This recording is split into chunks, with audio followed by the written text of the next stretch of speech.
கனமழையால் பாதிக்கப்பட்டுள்ள 4 மாவட்ட மக்கள் தேவையின்றி வெளியே வர வேண்டாம் என்று ஆளுநர் தரப்பில் வேண்டுகோள் விடுக்கப்பட்டிருக்கிறது. அண்மை செய்தியாக பார்க்கிறோம்.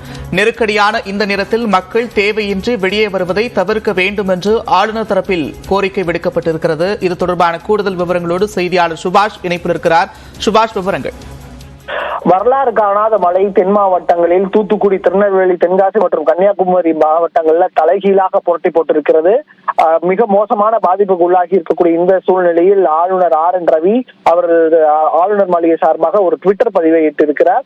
சகோதர சகோதரிகள் கனமழை மற்றும் வெள்ளத்தால் பெரும் சிரமங்களை எதிர்கொண்டுள்ளனர். அவர்களின் இயல்பு வாழ்க்கை கடுமையாக பாதிக்கப்பட்டுள்ளது. இந்த இக்கட்டான நேரத்தில் தயவு செய்து வீட்டிலேயே இருக்கவும், மிகவும் அவசியம் இல்லாவிட்டால் வெளியே வர வேண்டாம் என்று கேட்டுக்கொள்வதாக அந்த குறிப்பில் சொல்லப்பட்டிருக்கிறது.